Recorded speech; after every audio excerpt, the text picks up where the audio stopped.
Welcome to Raj news. Congress లో కుర్చీ కొట్లాటకు మారు పేరు అంతర్గత ప్రజాస్వామ్యం అనే పేరు ఉంది.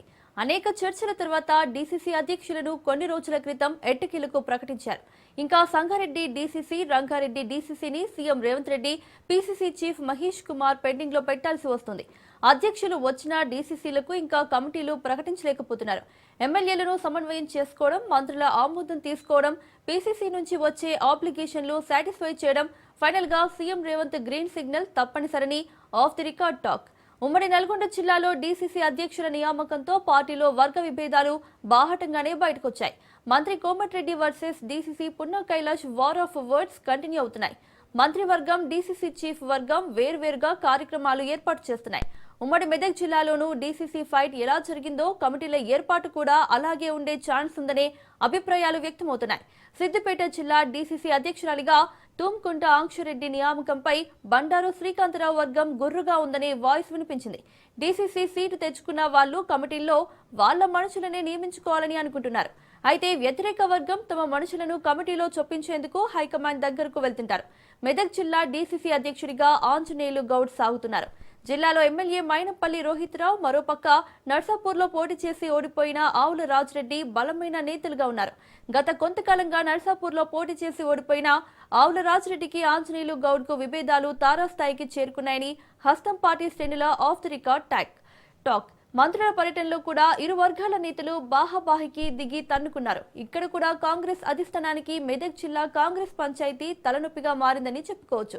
మొత్తానికి అన్ని జిల్లాల్లోనూ డీసీసీ కమిటీల ఏర్పాటు హైకమాండ్ కు కత్తి మీద సాము అనేలా ఉందనేది కాదనలేని విషయమని పార్టీ శ్రేణులే కాదు, పొలిటికల్ ఎక్స్పర్ట్స్ కూడా అంటున్నారు.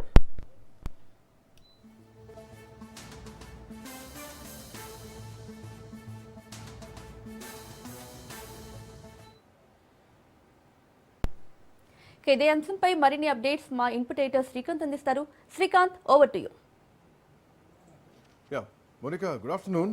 మొత్తానికి రాష్ట్రంలో ఆల్మోస్ట్ అన్ని జిల్లాలకు డీసీసీల ఎంపిక ప్రక్రియ అనేది పూర్తయిపోయింది.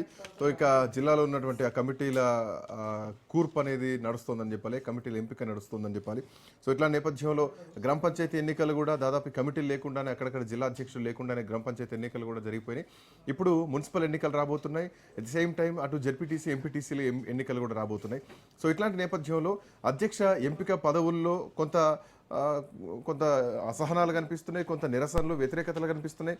అంటే కొన్ని వర్గాలు కూడా ఇందులో విభేదాలు కనిపిస్తున్నాయి. అంటే ఒక వర్గం వారికి ఇస్తే ఒక వర్గం వారు నొచ్చుకునేటువంటి పరిస్థితులు ఉన్నాయి. సో కొంత అలజడి మాత్రం కనిపిస్తోందనే చెప్పాలి. సో ఇట్లా నేపథ్యంలో తొందరలో ఎన్నికలు జరగబోతున్నటువంటి నేపథ్యంలో ఆ జిల్లా నడిపించేటువంటి నాయకుడి కోసం, ఆ కమిటీల కోసం ఇప్పటికే కాంగ్రెస్లో ఆశావాహుల సంఖ్య కూడా పెరుగుతోంది. మోరోవర్ ఆ ఎమ్మెల్యేకు అనుచరుల కోసం కొంతమంది చూస్తుంటే, ఆ జిల్లా మంత్రికి కావాల్సినటువంటి అనుచరుల కోసం కొంతమంది చూస్తున్నారు. ఇట్లా రకరకాల ఈక్వేషన్స్తో జిల్లా కమిటీలు కొంత ఇబ్బందులకరమైనటువంటి వాతావరణం మాత్రం నడుస్తుందని చెప్పాలి. ఇప్పటికీ కొన్ని నియోజకవర్గాలల్లో సమావేశాలు నిర్వహించి ఆల్మోస్ట్ అభిప్రాయాన్ని కూడా తీసుకోవడం జరిగింది. అయితే ఎంపిక ప్రక్రియ మాత్రం చాలా డిలే అవుతుందని చెప్పాలి. ఇందులో మొదటి నుంచి పార్టీ కోసం కష్టపడ్డ వాళ్ళకు కాకుండా, పార్టీ మారొచ్చిన వాళ్ళకు, లేదంటే మధ్యలో వచ్చినటువంటి వాళ్ళకు, లేదంటే మంత్రులకు, ఎమ్మెల్యేలకు సంబంధించినటువంటి అనుచరులకే ఆ పదవులు ఇస్తున్నారు అన్నటువంటి వాదనలు కూడా తెలంగాణలో ఆయా జిల్లాల్లో ఉన్నటువంటి మాట. సో మొదట్లో దీంట్లో పార్టీలో ఉన్నటువంటి సీనియారిటీని పరిగణలోకి తీసుకోవాలి. ఎట్ ది సేమ్ టైం స్థానిక సంస్థల ఎన్నికల్లో కానీ, అసెంబ్లీ ఎన్నికల్లో పనిచేసిన వాళ్ళు ఎవరైతే ఉన్నారో, సీరియస్ కాంగ్రెస్, కట్టర్ కాంగ్రెస్ వాళ్ళు ఎవరైతే ఉన్నారో వాళ్ళకి అవకాశం ఇవ్వాలన్నటువంటి వాదనలు కూడా వినిపిస్తున్నాయి. సో ఇట్లా నేపథ్యంలో తొందరలో స్థానిక సంస్థల ఎన్నికలతోటి మున్సిపల్ ఎన్నికలు, అక్కడ కార్పొరేషన్ల ఎన్నికలు కూడా జరగబోతున్నటువంటి నేపథ్యంలో అక్కడక్కడ కొంత అలజడి మాత్రం కనిపిస్తోంది కాంగ్రెస్ పార్టీలు. అయితే ఏ జిల్లాలో ఎట్లాంటి పరిస్థితులు ఉన్నాయి, డీసీసీ పదవుల ఎంపికలో ఉన్నటువంటి పీఠముడు ఏంటి, మాట్లాడదాం. చంద్రశేఖర్ మన కరెస్పాండెంట్ వరంగల్ జిల్లా నుంచి అందుబాటులో ఉన్నారు. Chandrasekhar, good afternoon. Good afternoon sir. Chandrasekhar, పరిస్థితి ఏంటి? వరంగల్ జిల్లాలో ఎట్లాంటి పరిస్థితులు ఉన్నాయి? ఓవైపు ఇప్పటికే వరంగల్ జిల్లాలో కొండ వర్సెస్ రిమైనింగ్ కాంగ్రెస్ పార్టీ అన్నది వినిపిస్తోంది. అటు కొండ వర్గీయులు వర్సెస్ ఇటు నాయన వర్గం, లేదంటే కడియం వర్గం, రకరకాల ఈక్వేషన్స్ కనిపిస్తున్నాయి. సో డీసీసీ పదవుల విషయంలో వరంగల్ జిల్లాలో ఉన్నటువంటి పరిస్థితి ఏంటి? మనం చూసుకోవచ్చు, అసలు కాంగ్రెస్ పార్టీలో అంతర్గత ప్రజాస్వామ్యం ఎక్కువ ఉండే కాంగ్రెస్ పార్టీలో టీపీసీ అధ్యక్షుల నియామకం అయితే కొత్త తలనొప్పులు అయితే తీసుకొచ్చింది. ఉమ్మడి వరంగల్ జిల్లాలోని ఇటు వరంగల్ జిల్లాని చూసుకున్నట్లయితే ఈ వరంగల్లో ఇటు డిసిసి అధ్యక్షుడిగా ఇప్పుడు అయ్యూబ్ ని నియమించారు. ఉమ్, గతంలో ఎర్రబెల్లి స్వర్ణ ఉండేవారు. ఆ ప్లేస్ లో అవును. అయ్యూబ్ ని తీసుకోవడం జరిగింది. అయ్యూబ్ అనే వ్యక్తి ఎవరైతే ఉన్నారో అతను ఇటు ప్రస్తుత ఎమ్మెల్సీ బసవరాజ్ సారయ్యకి సన్నిహితుడు. ముఖ్యంగా మనం వరంగల్లో చూసుకుంటే కోల్డ్ వార్ అయితే భారీగానే ఉంది. ఇటు కొండా సురేఖ వర్సెస్ మిగతా నాయకులుగా వరంగల్ జిల్లాలో కొనసాగుతుంది. ఈ నేపథ్యంలో మంత్రిగా ఉన్న ప్రస్తుత వరంగల్ తూర్పు ఎమ్మెల్యే ప్రస్తుత మంత్రి అయిన కొండా సురేఖ వర్గానికి కాదని ఇటు అయ్యూబ్ కి కేటాయించడం. అయ్యూబ్ కూడా ఇటు బసవరాజ్ సారయ్య ఇటు నర్సంపేట ఎమ్మెల్యే దొంతి మాధవరెడ్డి వీరందరూ కూడా సత్సంబంధాలు కలిగిన వ్యక్తి కావడంతో కొంత అక్కడ కాంగ్రెస్ లో గ్రూప్ తగాదాలు అయితే భారీగానే మొదలయ్యాయని చెప్పుకోవచ్చు. ముఖ్యంగా ఏదైతే కొండ వర్గం కూడా మొత్తం చీలికలు ఏర్పడుతున్నాయి. ఇటు అయ్యూబ్ డిసిసి అధ్యక్షుడు అయిన తర్వాత ఇటు బసవరాజ్ సారయ్య ఇటు కొండ వర్గంతో కానీ కొండ యొక్క కోటని కొండ అనుచరులతో మాట్లాడుతూ రానున్న భవిష్యత్తు మీకు మున్సిపాలిటీ ఎన్నికల్లో మీకు కార్పొరేటర్ గా నిలబడాలంటే ఇటు అయ్యూబ్ తో కానీ ఇటు బసవరాజ్ సారయ్య మాతో కలిసి పయనిస్తేనే మీకు మంచి భవిష్యత్తు ఉంటుందనే సంకేతాలు అయితే ఇవ్వడం జరిగింది. ఇప్పటికే కొంత అంటే ఈ వాతావరణం చూస్తే కొండపైన వ్యతిరేకత పార్టీలో తీవ్రంగా ఉందనుకోవచ్చా? కొండ వ్యతిరేక వర్గమే కనిపిస్తుంది ఎక్కడ చూసినా. కొండకు అనుకూల వర్గం ఎక్కడ లేదు. ఈవెన్ ముఖ్యమంత్రి దగ్గర నుంచి లేదు, ఇటు రాష్ట్ర మంత్రివర్గంలో లేదు, అటు సొంత జిల్లాలో కూడా లేదు.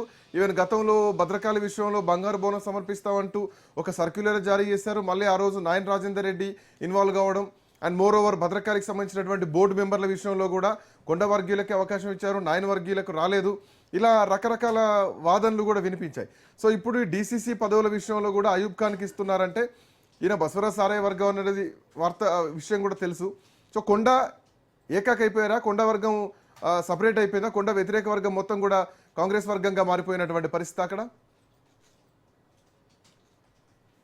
ఎస్ సార్, ఉమ్మడి వరంగల్ జిల్లా మొత్తం కాంగ్రెస్ పార్టీ నాయకులంతా ఒకవైపు ఉన్నారు, కొండ దంపతులు ఒకవైపు ఉన్నారు. ఎందుకంటే వీరు నోటి ఏదో ఒక నోరు జారటం తిరిగి వీరు శత్రువులను పెంచుకోవట్టుగా ఇదే కొనసాగుతుంది. వీరు ప్రతి ఒక్కరిని కూడా ఘాటుగా విమర్శలు చేయటం, అందరినీ దూరం చేసుకునే పరిస్థితి ఉంది. ప్రస్తుతం ఉమ్మడి వరంగల్లో చూసుకుంటే మొత్తం కాంగ్రెస్ పార్టీ మొత్తం నాయకులంతా ఒకవైపు ఉన్నారు, కొండ దంపతులు మాత్రమే ఒకవైపు ఉన్నారు. ప్రతి ఒక్కరి పైన ఏదో ఒక విమర్శలు చేయటం, వారు నోటి దుల అనుకూల వ్యతిరేక వర్గాలు రానున్న మున్సిపల్ ఎన్నికల్లో ఎంతవరకు ప్రభావం చూపించేటువంటి అవకాశం ఉంది? రానున్న మున్సిపల్ ఎన్నికల్లో కొండా సురేఖనైతే మొత్తము ఆమె యొక్క హవాని తగ్గించేస్తున్నారు. మొత్తము కొండ సురేఖతో ఉంటే ఎలాంటి ప్రయోజనం లేదు. ఇటు బసవరాజ్ సారయ్య గానీ వీరందరితో ప్రయాణిస్తేనే మీకు భవిష్యత్తు ఉంటుందనే నేపథ్యంలో కొండకు సంబంధించిన ప్రధాన అధికారులు నల్గొండ రమేష్ కూడా బసవరాజ్ సారయ్య వర్గంలో చేరటం, ఈ అన్ని సమీకరణాలు చూస్తుంటే కొండ మొత్తం కూడా వరంగల్లో మళ్ళీ వారు మైనస్ అయిపోయినట్టుగా అయిపోయింది. మొత్తం రానున్న ఎన్నికల్లో కొండకి ఎలాంటి ప్రభావం చూపెట్టకుండా మొత్తం కాంగ్రెస్ పార్టీ అసలైన మొదటి నుంచి కాంగ్రెస్ పార్టీలో ఉన్న నాయకులు వారు మొత్తం కూడా పార్టీని ముందుకు తీసుకెళ్లే విధంగా యోచనలో ఉన్నారు. దాంతో కొండ వర్గం రోజు రోజుకి ప్రభావం కోల్పోయి కొండ కోటలు బీటలు మారిన పరిస్థితి అయితే వరంగల్ జిల్లాలో ఉంది ప్రస్తుత పరిస్థితి. కమింగ్ టు జనగామ విషయానికి వస్తే, గతంలో కొమ్మూరు ప్రతాప్ రెడ్డి జనగామ జిల్లా అధ్యక్షుడిగా ఉన్నప్పుడు చాలా సందర్భాల్లో గొడవలు జరిగాయి. సో ఆయన వ్యతిరేక వర్గం మొత్తం కూడా ఈరోజు కొత్తగా ఎన్నికైనటువంటి అధ్యక్షురాలకి అనుకూలంగా మారిందని చెప్పాలా? లఖవత్ ధన్వంతిని నియమించిన తర్వాత కొంత పాజిటివిటీ నడిచిందని చెప్పాలా? అక్కడ కొమ్మూరి వర్సెస్ ధన్వంతి లాంటి పరిస్థితి ఏమైనా కనిపిస్తుందా? ఎట్లా చూడొచ్చు జనగామ విషయంలో?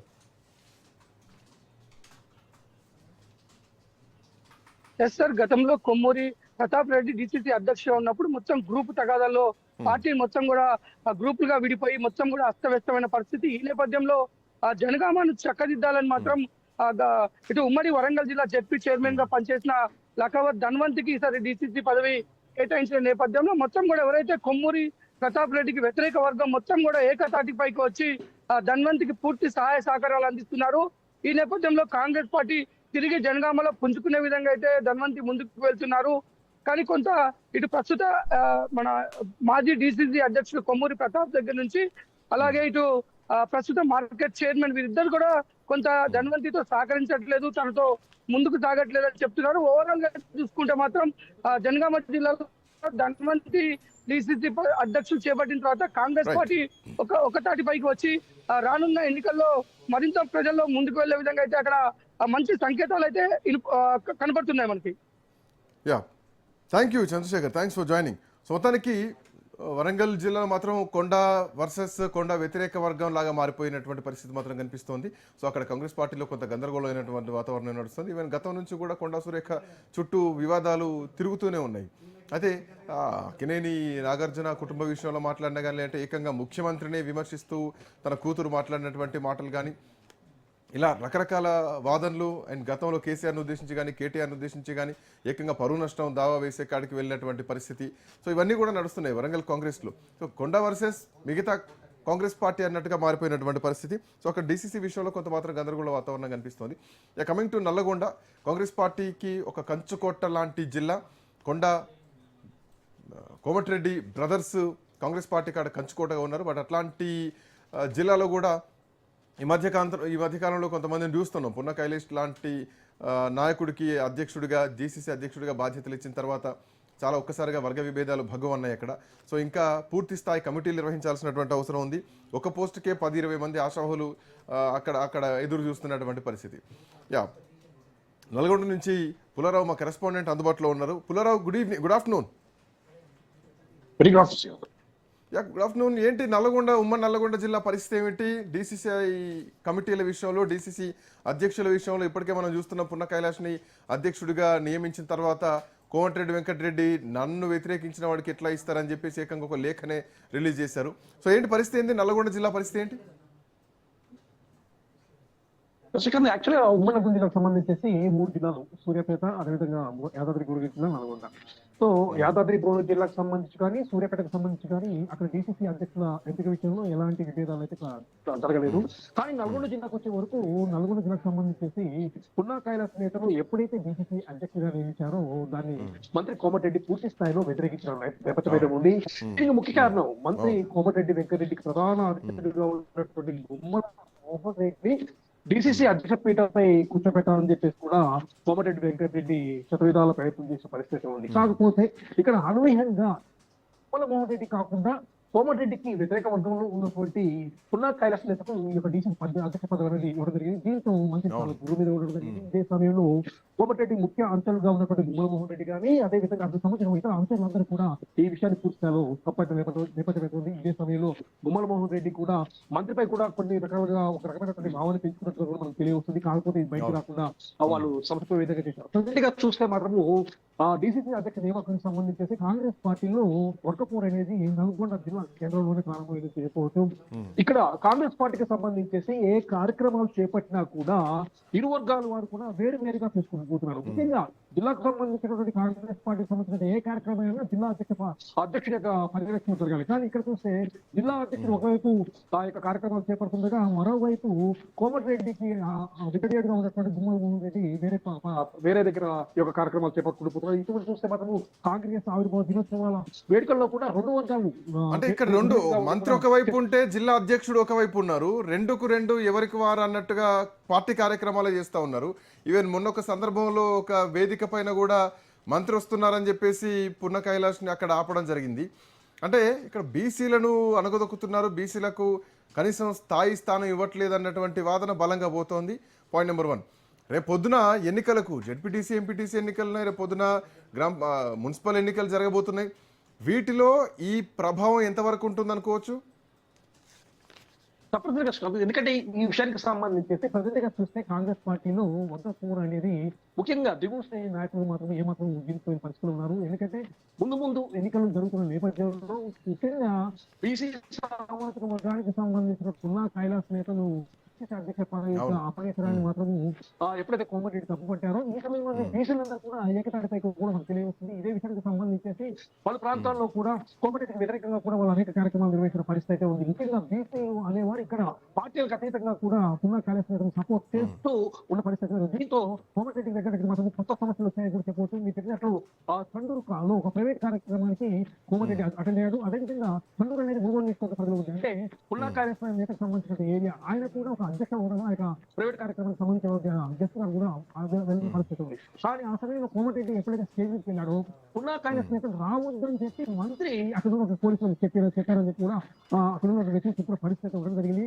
పున్నా కైలాస్ నేత ఎప్పుడైతే వెళ్దాం అనుకున్నారో అక్కడ ఉన్నటువంటి సిఐ అతను అడ్డుకోవడము, ఆ తర్వాత ఆ సమయంలోనే అవమాన భారంతో అక్కడి నుంచి పున్నా కైలాస్ నేత వెనుతిరిగిపోవడం ఇదంతా కూడా డీసీని అణగదొక్కే పనిలో జరుగుతుందని చెప్పి కూడా అతను ఆరోపించిన పరిస్థితి ఉంది. సో ఈ విధంగా కోమటిరెడ్డి మంత్రిగా ఉన్నటువంటి కోమటిరెడ్డి అదేవిధంగా డీసీ అధ్యక్షుడిగా ఉన్నటువంటి పున్నా కైలాస్ నేత మధ్య ఉన్నటువంటి ఈ విభేదాలు అనేది త్వరలో జరగబోయేటటువంటి ఎలక్షన్స్ లో కానీ అదేవిధంగా జెడ్పీటీసీ ఎంపీటీసీ సంబంధించిన ఎలక్షన్స్ లో కానీ ఖచ్చితంగా ప్రభావం చూపించే అవకాశం ఉందని చెప్పేసి కూడా రాజకీయ విశ్లేషకులు భావిస్తున్న పరిస్థితి. ఎందుకంటే ఇక్కడ బీసీ సామాజిక సంబంధించిన ఓటర్లు చాలా ఎక్కువ మంది ఉన్నారు. Okay, thank you Pullarao, thanks for joining. మొత్తానికి ఒకవైపు అంటే నల్గొండ జిల్లా విషయానికి వస్తే మంత్రి వర్సెస్ డిసిసి అధ్యక్షుడిగా ఒక వాతావరణం ఉంది, నడుస్తోంది కూడా. ఎక్కడైనా కానీ అటు జిల్లా అధ్యక్షుడు హాజరైనటువంటి ప్లేస్కి ఒకవేళ మంత్రి వచ్చేది ఉంటే కనుక అధ్యక్షుడిని ఆపేసి మంత్రికే ప్రయారిటీ ఇస్తున్నారు. కనీసం ఒక వేదిక మీ ఇద్దరు కూర్చునేటువంటి పరిస్థితులు కూడా లేనటువంటి రాజకీయమైనటువంటి ఒక పరిస్థితి నల్లగొండలో కనిపిస్తోంది, స్పష్టంగా కనిపిస్తోంది కూడా. సో ఇట్లాంటి నేపథ్యంలో ఈ జిల్లాల్లో ఉన్నటువంటి అంటే కొంతమంది నాయకులకు ఆ జిల్లాలో ఉన్నటువంటి కమిటీల కూర్పు ఇబ్బందిగా మారుతోంది. ఆయా జిల్లాల్లో పార్టీ ఇప్పటికే గ్రామ పంచాయతీ ఎన్నికల్లో ఇన్ఛార్జ్ మంత్రుల మీద చాలా పెద్ద ఎలిగేషన్స్ ఉన్నాయి. ఇన్ఛార్జ్ మంత్రులు ఎవరైతే ఉన్నారో వాళ్ళందరినీ కూడా తప్పించాలి, లేదంటే కొత్త వాళ్ళకి అవకాశం ఇవ్వాలి. రేపొద్దున మంత్రివర్గ విస్తరణ జరిగిన కానీ ఉన్న వాళ్ళకు ఉద్వాసన కల్పించి కొత్త వాళ్ళకి అవకాశం ఇవ్వాలి అన్నట్టు వాదనలు బలంగా వినిపిస్తున్నాయి. సో ఈ వినిపిస్తున్నటువంటి క్రమంలోనే జిల్లాల్లో ఇంకా కమిటీలు కూడా నిర్ణయించలేనటువంటి పరిస్థితి రాష్ట్రంలో కనిపిస్తోంది. జిల్లా అధ్యక్షుల నియామకంలో కూడా చాలా రకమైనటువంటి నాటకీయ పరిణామాలే కనిపిస్తున్నాయని చెప్పాలి.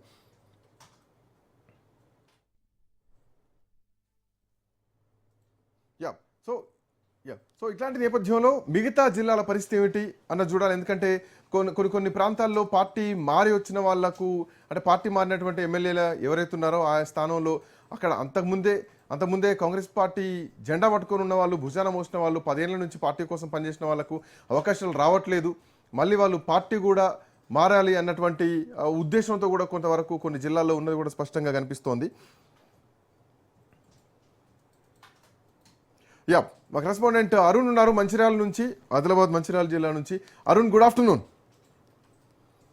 గుడ్ ఆఫ్టర్నూన్ శ్రీకాంత్, చెప్పండి. సో మొత్తానికి అంటే డిసిసి పదవుల ఎంపిక విషయంలో, డిసిసి అధ్యక్షుల ఎంపిక విషయంలో చాలా రకాల గందరగోళ వాతావరణాలు మనం చూస్తున్నాం. సో అధ్యక్షులకు అక్కడినటువంటి ఎమ్మెల్యేలకు కొంత సయోధ్య ఉండకపోవడం, పొసగట్లేదు. అండ్ కమిటీలు కూడా ఇంకా నిర్ణయించాలి, వాటి కోసం కూడా ఇప్పటికే ఆశావాహుల సంఖ్య కూడా పెరుగుతోంది. సో సీనియర్లకు ఇవ్వట్లేదు, కొత్తగా వచ్చిన వాళ్ళకి ఇస్తున్నారు, లేదంటే పార్టీలో ఎమ్మెల్యే కన్సర్లకు ఇస్తున్నారు. ఇట్లాంటి వాదనలు బలంగా ఉన్నాయి. సో అక్కడినటువంటి పరిస్థితి ఏంటి? మంచిర్యాల జిల్లాలో ఎట్లాంటి పరిణామాలు ఉన్నాయి కాంగ్రెస్ పార్టీలో డిసిసి పదవుల ఎంపికలు?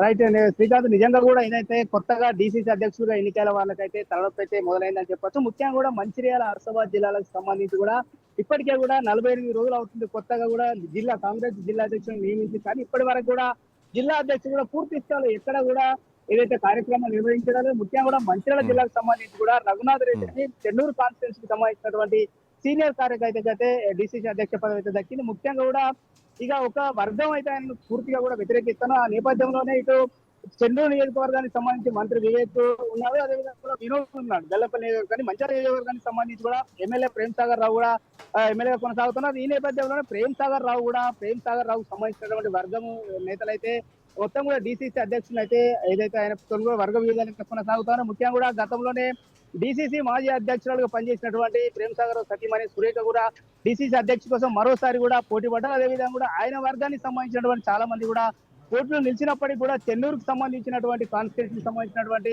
సీనియర్ నాయకుడు రఘునాథ్ రెడ్డికి అయితే డిసిసి అధ్యక్ష పదవి దక్కింది. కానీ ఇక మంచిర్యాలకు సంబంధించి కూడా మంచిర్యాలలో కూడా ఏదైతే ఎమ్మెల్యే అనుమతులు ఏందైతే మంచిర్యాలకు వచ్చి అయితే ఇప్పటి వరకు అయితే ఏ కార్యక్రమాలు అయితే డిసిసి అధ్యక్షులు నిర్వహించలేదు. ఇటు బెల్లంపల్లి కావచ్చు, చెన్నూరు రెండు నియోజకవర్గాలలో కూడా ఏదైతే ఇప్పటికే కూడా డిసిసి కమిటీలకు సంబంధించిన దరఖాస్తుల స్వీకరణ అయితే జరిగింది. కానీ మంచిర్యాల జిల్లాకు సంబంధించి కూడా మంచిర్యాల నియోజకవర్గానికి సంబంధించి కూడా ఎక్కడా కూడా ఇప్పటి వరకు అయితే కార్యక్రమం అయితే నిర్వహించలేదు. ఇప్పటికే కూడా పెద్దపల్లి పార్లమెంటుకు ఇన్ఛార్జి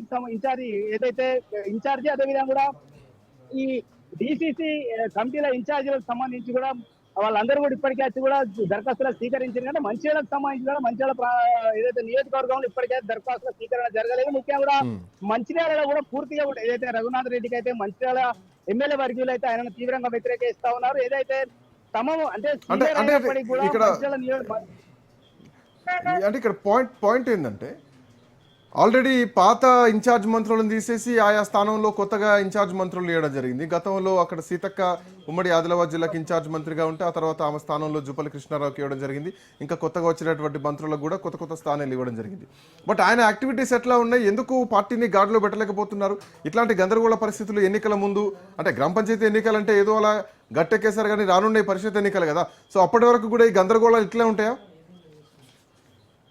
తప్పకుండా ఈ గందరగోళం అయితే కొనసాగేటువంటి పరిస్థితి అయితే ఉన్నది. ఎందుకనంటే ప్రేమ్ సాగర్ రావుకు సంబంధించి కూడా ఆయన వర్గీయులు అయితే రఘునాథ్ రెడ్డి అని పూర్తిగా వచ్చినాయి. ముఖ్యంగా రఘునాథ్ రెడ్డి గతంలో ప్రేమ్ సాగర్ దగ్గర అంటే ఆయన అనుచరుడిగా పనిచేసిన తర్వాత కూడా ముఖ్యం ఏదైతే వివేక్ అయితే ఎమ్మెల్యే గెలిచిన తర్వాత నుంచి కూడా వివేక్ అనుచరుడిగా కొనసాగుతా ఉన్నారు. ముఖ్యంగా మంత్రి అనుచరుడిగా ఉన్న నేపథ్యంలోనే ఒక గతంలో ఏదైతే ఆ ఎమ్మెల్యే ప్రేమ్ సాగర్ రావుకు మంత్రి వివేక్ ఉన్నటువంటి వైర విభేదాల మధ్య కూడా ఆ ఎఫెక్ట్ కూడా ఇతని మీద పడతా ఉన్నదని చెప్పచ్చు. ముఖ్యంగా కూడా ఏదైతే ఎందుకైతే సమన్వయం చేయలేకపోతున్నారు. ముఖ్యంగా ఇప్పటికే కూడా చాలా ప్రాంతాలలో ఇది 2 నియోజకవర్గాలు బెల్లంపల్లి చెన్నూరు నియోజకవర్గాలు అనేక కార్యక్రమాలు నిర్వహించినటువంటి డిసిసి అధ్యక్షుడు మంచిర్యాల కూడా ఏ ఒక్క కార్యక్రమం చేయలేదు. అయితే మంచిర్యాలకు రావాలంటే కూడా ఖచ్చితంగా ఎమ్మెల్యే గారు అనుమతి ఉంటేనే రావాలంటూ కూడా ఇప్పటికే కూడా బహిరంగంగానే కాంగ్రెస్ కార్యకర్తలే చెప్తున్నటువంటి పరిస్థితి. కానీ ముఖ్యంగా కూడా ఎక్కడ కూడా ఇప్పటి వరకు అయితే సమన్వయం అయితే కొనసాగుతున్నది. అయితే దీనికి సంబంధించి కూడా ఇప్పటికే ఆ జిల్లా అధ్యక్షుల విషయంలో ఏదైతే కమిటీల నియామకం విషయంలో కూడా 45 రోజులు గడిచినా కూడా ఇప్పటి వరకు అయితే పూర్తి స్థాయి ముంగడి సాగే పరిస్థితి లేదు. ఇక ఆసిఫాబాద్ జిల్లాకు సంబంధించి ఆసిఫాబాద్ జిల్లాకు సంబంధించి కూడా కొత్తగా జాయిన్ అయినటువంటి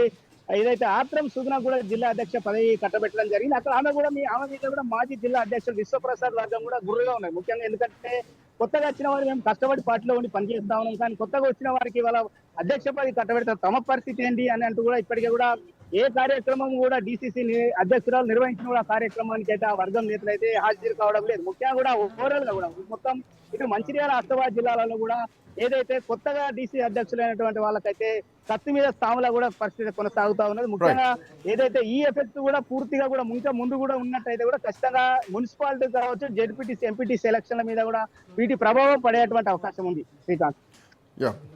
thank you Naveen, thanks for joining. So తనకి ఇన్ఛార్జీలు మంత్రులుగా ఉన్న వాళ్ళు ఇప్పటికే గ్రామ పంచాయతీ ఎన్నికల విషయంలో వాళ్ళపైన చాలా ఆరోపణలు వస్తున్నాయి. సో మంత్రులు సరిగా పనిచేయట్లేదా, మీనాక్షి నటరాజ్ దీనిపైన ఏసీసీకి సమాధానం చెప్పేటువంటి పరిస్థితి కూడా వెళ్ళిపోయిందనేది ప్రధానంగా ఒక వాదన కాంగ్రెస్ పార్టీ వర్గాల నుంచి బలంగా వినిపిస్తోంది. అటు మహబూబ్ నగర్ విషయంలో ఉమ్మడి మహబూబ్ నగర్ జిల్లా, ఆ జిల్లాకు ఏకంగా ముఖ్యమంత్రి ఉన్నారు, ముఖ్యమంత్రి జిల్లా అది. సో ఆ జిల్లాకు దామోదర్ రాజనరసింహన్ ఇవ్వడం జరిగింది. సో ఆయన ఇన్ఛార్జ్ మంత్రిగా ఏం చేస్తున్నారంటే ముఖ్యమంత్రి జిల్లా కాబట్టి పెద్దగా ఆయన ఏం చేయాల్సినటువంటి అవసరం కూడా లేదు. ఇక నిజామాబాద్ విషయానికి వస్తే అక్కడ సీతక్క ఇన్ఛార్జ్ మంత్రిగా ఉన్నారు, బట్ పీసీసీ అధ్యక్షుడే నిజామాబాద్లో ఉన్నారు. సో అక్కడ కూడా కాంగ్రెస్ పార్టీలో చాలా ఇబ్బందికరమైనటువంటి వాతావరణంలో ఉన్నాయి. ఎందుకంటే అక్కడ కనీసం మంత్రి పదవి కూడా ఇప్పటివరకు లేదు. సుదర్శన్ రెడ్డి మంత్రి పదవి కోసం ఎదురు చూస్తే ఆయనకు ప్రభుత్వ విప్పు ఆయనకు అవకాశం ఇచ్చారు. సో కేబినెట్ ర్యాంక్ ఇవ్వడం జరిగింది, కేబినెట్లో మాత్రం హోదా ఇవ్వలేదు, కేబినెట్లో ఛాన్స్ ఇవ్వలేదు. సో అది పీసీసీ అధ్యక్షుడిగా అఫ్కోర్స్ ముఖ్యమంత్రి తర్వాత మళ్ళీ పార్టీ పరంగా చూస్తే ఆ స్థాయి ఉన్నటువంటి వ్యక్తి ఉమ్మడి నిజామాబాద్ జిల్లాకు చెందినటువంటి వ్యక్తి పీసీసీ మహేష్ కుమార్ గౌడ్. సో అక్కడ కూడా జిల్లాలో కాంగ్రెస్ పార్టీలో కొంతవరకు ఇబ్బందికరమైనటువంటి వాతావరణాలు అయితే కనిపిస్తున్నాయి. ఈవెన్ కరీంనగర్ విషయం చూసుకున్నా కానీ, ఆదిలాబాద్ చూసుకున్నా కానీ, అట్ సేమ్ టైం మెదక్ కానీ, నల్లగొండ కానీ, ఖమ్మం కానీ, సో ఎక్కడ కూడా ఇంకా పూర్తి స్థాయిలో కమిటీలను నియమించాలి. సో డీసీసీ అధ్యక్షులుగా ఎన్నుకున్నా కానీ వాళ్ళ కమిటీలు నిర్ణయించేటువంటి క్రమంలో మాత్రం చాలా తలనొప్పులు ఎదురవుతున్నాయి. సో అవి అంటే ఆ కూర్పు చేయడంలో కూడా ఇబ్బందులు ఎదురవుతున్నాయి. ఉన్నటువంటి వర్గపోరుతో సతమతమవుతున్నటువంటి పరిస్థితులు కూడా స్పష్టంగా కనిపిస్తున్నాయి. చూద్దాం ఎట్లాంటి పరిస్థితులు ఉండబోతున్నాయో. స్థానిక సంస్థల ఎన్నికలు, అటు ఎంపీటీసీ జెడ్పీటీసీ ఎన్నికలతో పాటు ఇటు మున్సిపల్ ఎన్నికలు కూడా తొందరలోనే జరగబోతున్నాయి. ఇక ఫిబ్రవరి మొదటి వారంలోనే ఈ ఎన్నికలకు రాష్ట్ర ప్రభుత్వం ముందుకెళ్తోంది. సో అదే జరిగితే కనుక ఈలోపే కమిటీల ఎంపిక పూర్తయిపోతుందా, డీసీసీ నియామకాలు అన్నీ కూడా పూర్తయిపోతాయా, అధ్యక్ష ఎన్నికల తర్వాత ఇంకా పూర్తి స్థాయి కమిటీల నియామకం కూడా జరగాలి. లోపల ఇప్పటికే ఈవెన్ నామినేటెడ్ పదవుల విషయంలో కూడా చాలామంది కొంత నిరాశగా ఉన్నారు. సో వీళ్ళందరినీ ఎలా కాంగ్రెస్ పార్టీ సాటిస్ఫై చేయబోతోంది, పార్టీ కోసం పనిచేసినటువంటి వాళ్ళకు ఎలాంటి అవకాశాలు ఇవ్వబోతోంది, ఇస్తే ఒకరిని కాదని ఒకరికి ఇస్తే, ఈవెన్ వరంగల్ లాంటి ఎపిసోడ్ కానీ, నల్గొండ లాంటి ఎపిసోడ్లు కానీ, నిజామాబాద్ ఎపిసోడ్లు కానీ, ఈవెన్ ఇందాక ఆదిలాబాద్ మంచిర్యాల జిల్లా చూసుకున్న ఇట్లాంటి ఎపిసోడ్లు పూర్తిగా రాష్ట్ర వ్యాప్తంగా కూడా ఉన్నాయి. చూద్దాం ఎట్లాంటి పరిణామాలు ఉండబోతున్నాయో ఎన్నికల ముందు. That's all for now. Next updates continue అవుతాయి. Keep watching Raj news.